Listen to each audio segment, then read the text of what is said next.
Hello everyone and welcome to another video. It seems that everybody liked the two videos I made of scams that didn't go anywhere, so here's another compilation of failures. Austin Miller introduced himself to the new, improved, less annoying version of Denise. "Hello dear," he said. "How are you doing?" "Hi," said Denise. "I'm very well, thanks." To which our man replied, "You're welcome, dear," misspelling, as they all do, "you're."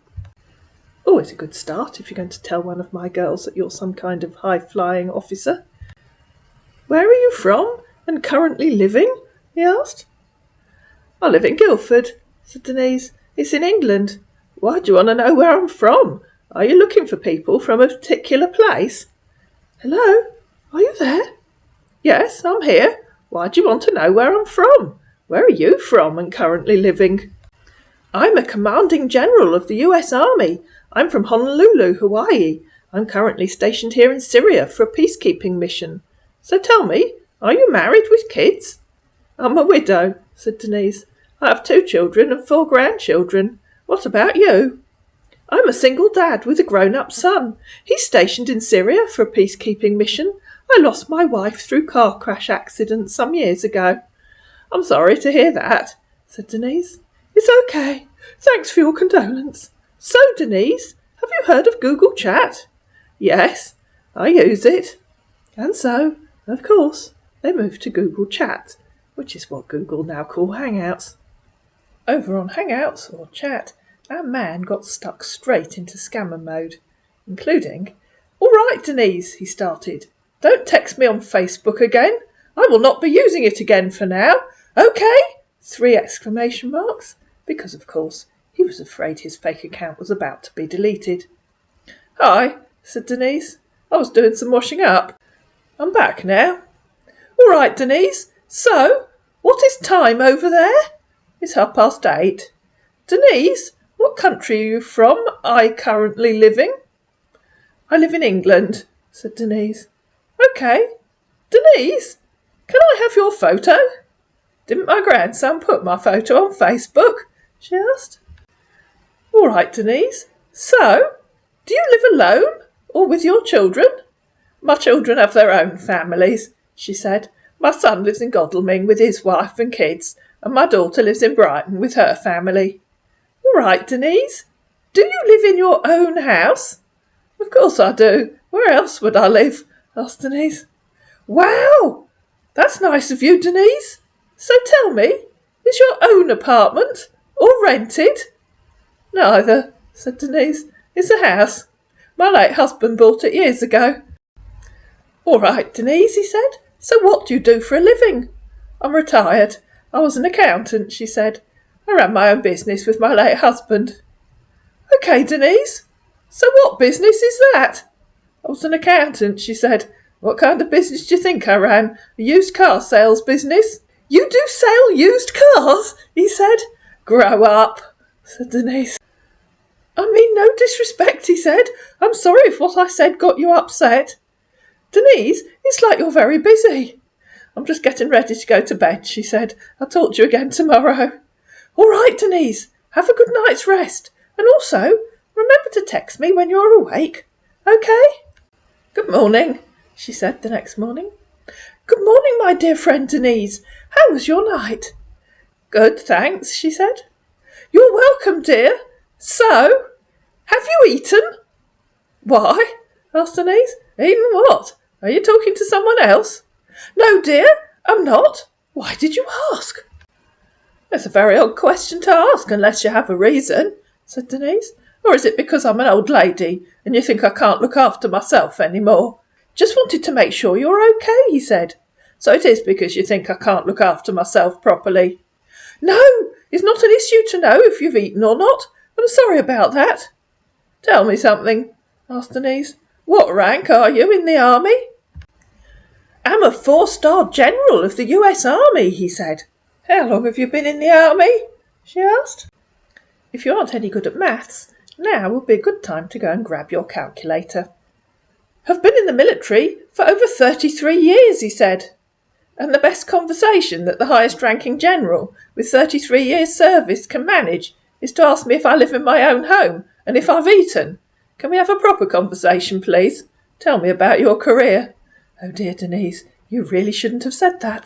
Our man hit Google. "I was commissioned as a second lieutenant in 1983 after graduation from United States Military Academy at West Point. After completing Ranger School, I was assigned a platoon in 3rd Battalion, 325th Infantry, Airborne, 82nd Airborne Division. Afterward, I was a platoon leader with A Company, 2nd Ranger Battalion, 75th Ranger Regiment, from January 1986 to May 1987. I also completed Infantry Officer Advanced course in June 1989. I was assigned to South Korea as a company commander with 5th Battalion, 20th Infantry." "How old are you?" asked Denise. 15th of May is making me 61, he said. "OK," said Denise. "And how long did you say you've been in the army?" 34 years. You actually said over 33 years, which I guess makes it 34 years, or 33.5 years. "Yes, dear," he said, "and this is my last commission here in the military." "How long were you out of the army for after you graduated in 1983? asked Denise. "Why did you leave? Or should I say, commissioned? Did you go AWOL? And if you aren't any good at maths, grab your calculator and subtract 1983 from 2022 and see whether you come up with 33 or 34. I don't think you will. I think you'll come up with 39. "It's just some month," he said. "Not 6 years?" she asked. "That's much, dear," he said. "OK," said Denise. "Now, do you want to try telling me something even remotely believable? Even I can Google your name and find that you joined the army 39 years ago and that you're retired. At least the person you're pretending to me did.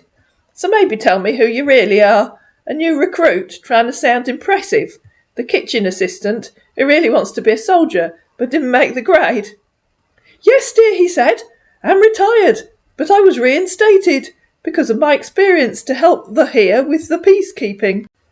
And before we go any further, here is our man's biography from Wikipedia, along with his career, the bit that he copied and pasted.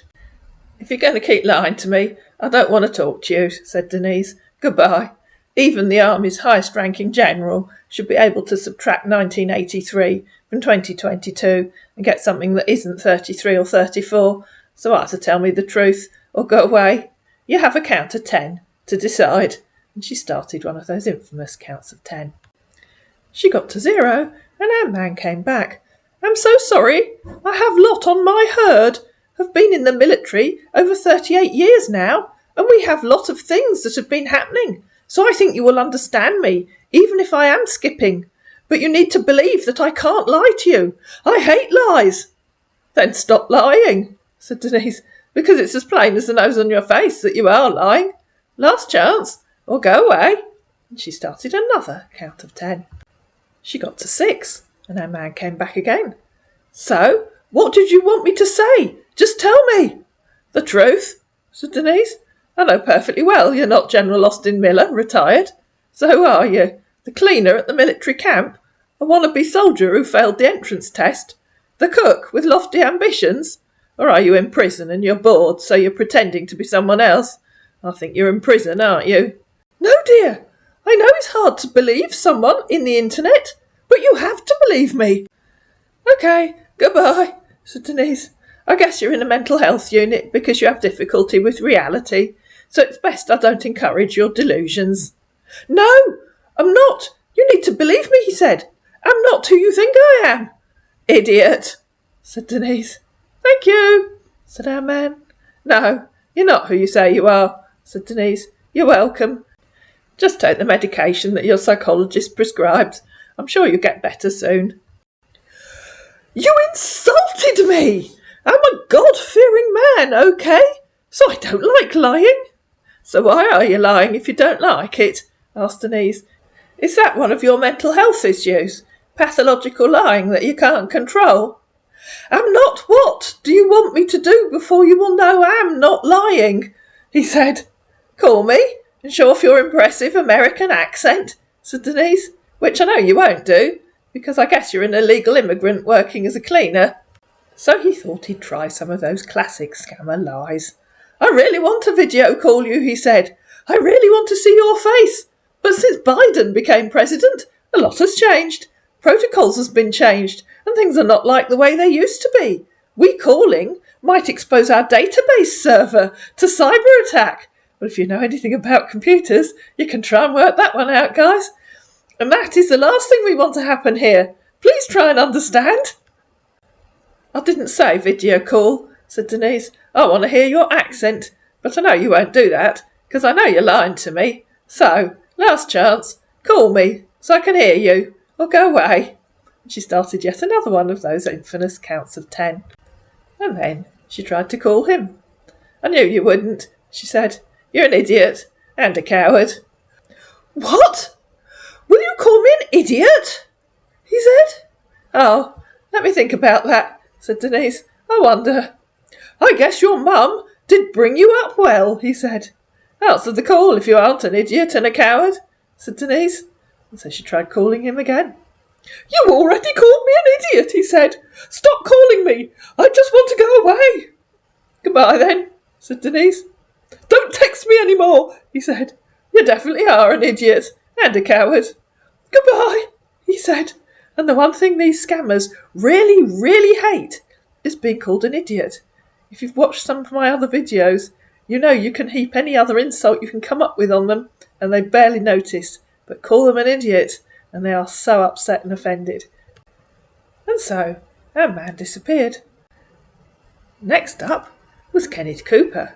He introduced himself to Denise just before I started making this video. And while I was making this video, his fake profile on Facebook disappeared. "Hello, Denise," he said. "Good morning. Sorry, I missed you last night," said Denise.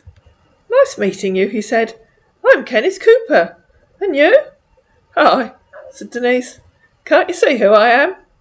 "Where are you from? And where do you live?" he asked. "I live in Guildford in England," she said. "Where do you live?" "I'm from Alexandria, Virginia," he said. "I don't think I've heard of it," said Denise. "Is it a city?" "Yes," he said. "I really would love to know you better. I hope you don't mind." "It's always nice to make new friends," said Denise. "Yeah, thank you. What do you like doing for fun?" "I do my puzzle books," said Denise. "I like my garden. What do you do?" "Wow, that sounds good. I love bowling, fishing, go to watch horse race, home life, and go to the local pub, theatre, concert, camping, travelling, writing, road trip, swimming, reading, gym, shopping, walking, love animals of all kinds. I'm a pretty good cook." And if the person that you're talking to online comes up with a ridiculously long list of interests that they like doing for fun, it's almost certain that you're talking to a scammer. Always do what I do. Pick one from the list and ask them about it. Oh joy, here we go. "Goodness me," said Denise. "How'd you find time for all that? What kind of concerts do you like?" "Not now, when I'm in the city," he said. "You got a lovely pic. Beautiful, I must confess. Got a man and kids?" "What kind of concerts do you like?" asked Denise again. "Do you really want to know?" he said. "Why do you think I asked?" said Denise. "I like treated to a wide variety of tunes, from choral classics to Broadway musical." "Oh dear, mate, you shouldn't have mentioned choral classics. If you know anything about me, and a very few of you do, because there are a few of my friends on here, you'll know that was a red rag to a bull. Sorry, mate." "Who's your favourite classical composer?" asked Denise. "Do you like choral music?" "Yes, of course I do. How about you?" he said. "I love it," said Denise. "What's your favourite choral piece? Do you sing?" "Do you know Beethoven's German Stabat Mater?" And if you know anything about choral music, you'll know I made that one up. "Well," he said, "I love going to party." "No, I don't know how to sing." "Why'd you ask?" "You said you like choral pieces," said Denise, "and you didn't answer my question. Do you know Beethoven's German Stabat Mater?" Totally out of his depths, our man resorted to Google and informed Denise Stabat Mater, P77, is a musical setting of the Stabat Mater sequence, composed by Giovanni Battista Pergolesi in 1736, composed in the final weeks. And I'll let Wikipedia finish that quote for you by adding, of Pergolesi's life. I didn't ask you to Google Pergolesi's Stabat Mater, said Denise. I asked you if you like Beethoven's German Stabat Mater. I can only assume that you have no idea what choral music is. Yes, he said, I have no idea. Are you okay with that now? So, why don't you tell me what you really do for fun, instead of some bullshit list that you think sounds impressive, because it isn't. Did you tell me what you do for fun? He asked. And before she had a chance to answer, he blocked her. Chris Brandy contacted Serafina a couple of months ago. I find it hard to get people who stick with Serafina. Most of the scammers don't like it when she starts telling them that she's spiritual. Hello, how are you doing? He asked. Hi, I'm fine, thanks, said Serafina. I'm good, he said. I'm Chris from Maryland, Silver Spring. Where are you located? I'm in Glastonbury, she said. It's a small town in Somerset in England. OK, he said.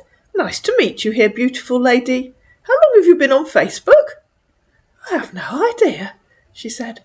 Why do you want to know? Are you doing a survey? LOL, he said. Nope, I'm just asking. Why are you asking?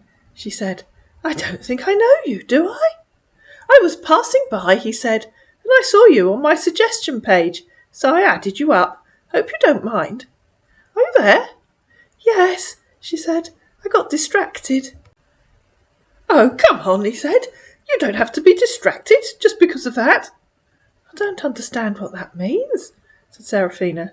What I'm trying to say is that you don't have to be distracted by the question I asked you. I'm really sorry if that got you distracted. OK. ROFL, said Serafina. I was distracted by a squirrel in the garden. Oh, he said, I thought you got distracted because of the question I asked you. Quite clearly he had no idea what distracted means. So, how are you doing right now?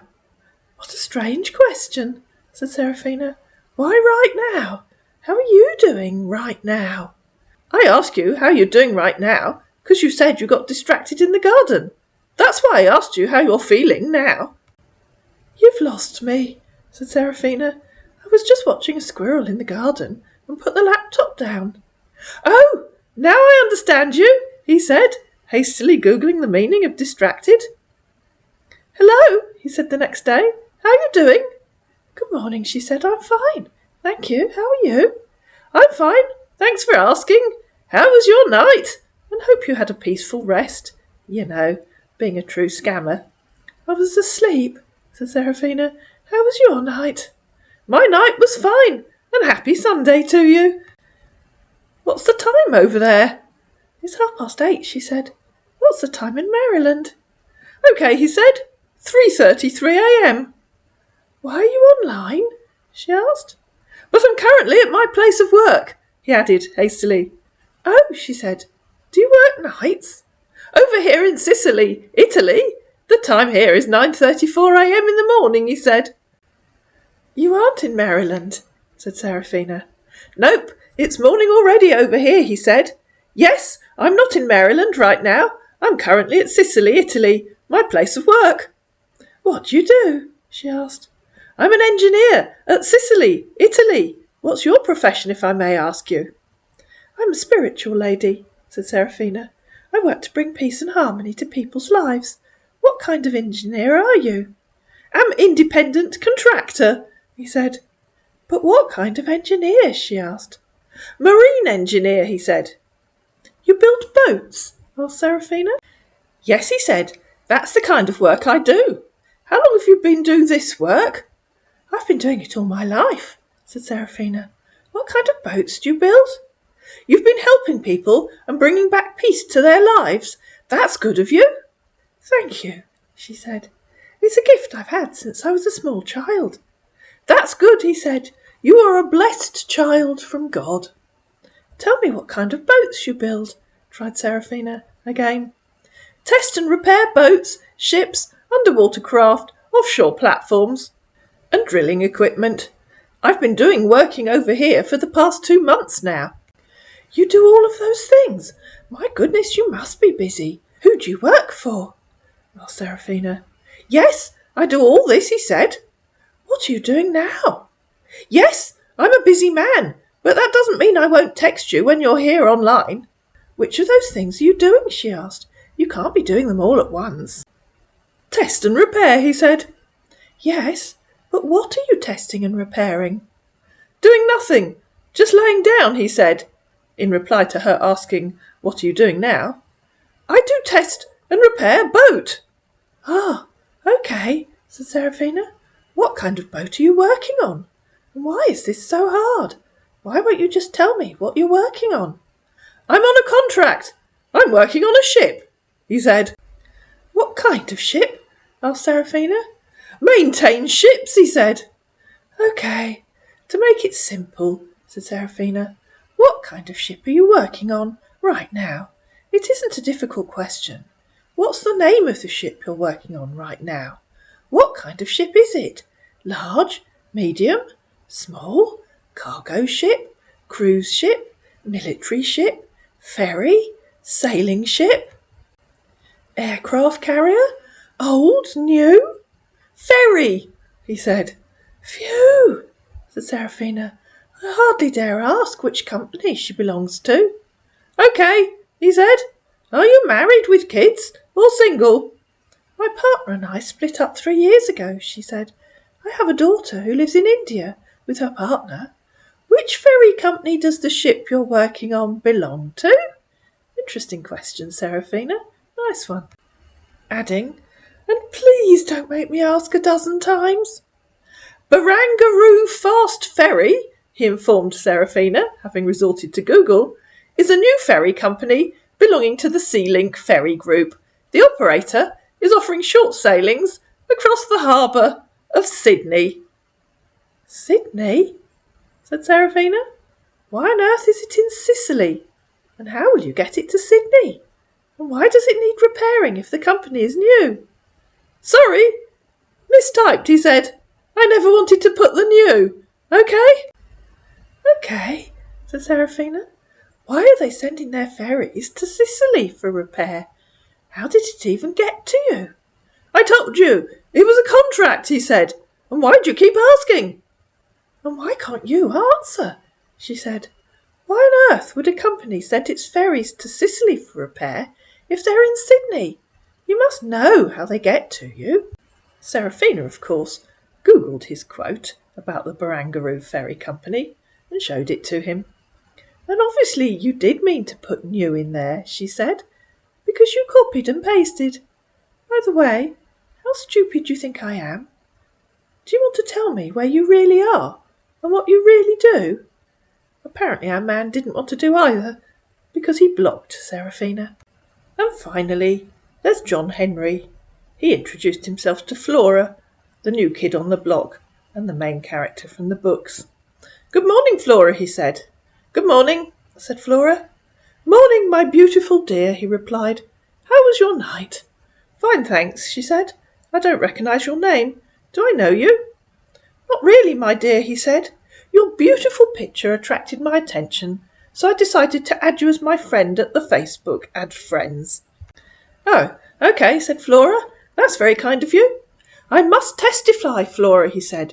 "You really got a beautiful picture and a cute smile." "Thank you," she said. "So, where are you from, my dear?" "I live in Malvern," she said. Flora's moving around England. "It's in England," she said. "Where do you live?" "I live in Texas, USA," he said. "Wow! It's really nice having a friend from England." "Where in Texas?" she asked. "San Antonio," he said. "It seems like you've been to Texas before, right?" "No," said Flora. "Why did you say that?" "I'm just surprised the way you asked me where in Texas. So how is England?" "Texas is a whole state," said Flora. "I told you which town I live in. Why wouldn't I ask which town you live in? If I just said I live in Worcestershire, wouldn't you have asked me where?" "It's okay, my dear," he said. "I really get a friend living in England. Once of these days, I'm going to pay England for vacation." Maybe you can settle the national debt while you're at it, mate." "So how is work going, my dear?" he asked. "I'm retired," said Flora. "I haven't worked for many years. My ex-husband ran a successful business, so I didn't have to work." "Oh, that's good," he said. "Me, by the grace of God, I'm still going to retire too this year. It seems your ex-husband is an investor, like me, too." "No," she said. "He ran a clothes import business. How old are you if you're going to retire this year?" "Oh, that is good," he said. "I'm really in clothing business, but I'm planning on investing in jewelleries and watches because I think there is still money on it. I'm 73. They're supposed to have retired this year beginning, but I was pleased to work with the military for some months on a project." 73? And still working with the military, said Flora. "Pull the other leg." "So, the contract project is what I am for now," he said. "So by July, the deal will be close. Then I will retire and face my other investment." "Is a contract, my dear, on a project I was pleased to help. What about you? How many years are you?" "I'm 76, said Flora. "What is the project you're working on?" "ISA military project, my dear. Is not really a good idea to disclose it. Sorry for that." And you have no idea how many times I've just recorded that so-called sentence. "What does ISA military project mean?" asked Flora. "Is a military project," he said. "What is there you don't understand, my dear?" "I don't understand what kind of project an ISA is," she said. "I thought it was a financial savings account." "It's not a savings account," he said. "Apart from my medical line, I'm an investor." "So what is ISA if it isn't a financial account?" asked Flora. "And what medical line? I thought you just told me you're in the military." "It seems like you don't understand things fast," he said. "I told you that I have contract with the military on a project." "I don't understand because you won't explain it to me," she said. "So let's try again, shall we? What is an ISA if it isn't a financial account?" "Don't you know the word is?" he said. "Don't you know the word a? Then why are you asking me again?" "To remind your addled brain," said Flora, "this is what you said. ISA military project. I asked you what an ISA military project is. Stop behaving like a brain-dead idiot and answer the question. What is an ISA military project?" "You're so crazy to ask me stupid question," he said. "You must be really crazy." "You're crazy if you don't know what you even typed," said Flora. "So one last time. What is an ISA? Go and use your dictionary," he said. "Fool! You're an illiterate. Go and use your dictionary." So Flora Googled ISA and came back and showed him a screenshot. "Individual savings account. I used my dictionary," she said, "and that's what it tells me." "ISA," he said. "You typed it," said Flora. "You told me it isn't a financial account." "It's an American English," he said. "So you tell me what it is," said Flora. "American English for what? Stop being a brain-dead idiot and just tell me what ISA means. Why is it so hard?" You understand she was deliberately misunderstanding him the whole way through. "You're mad to ask me such," he said. "Go tell it to your husband. Unless, of course, you have no idea what you're talking about," she said. Our man then thought it was time to show off his impressive grasp of the vernacular. "Fool! Crazy! Off!" Flora had had enough, and she blocked him. I hope you enjoyed this compilation of failures. If you did, please like it. Please subscribe to my channel. Please share it. Please comment down below, and I'll see you again in another video.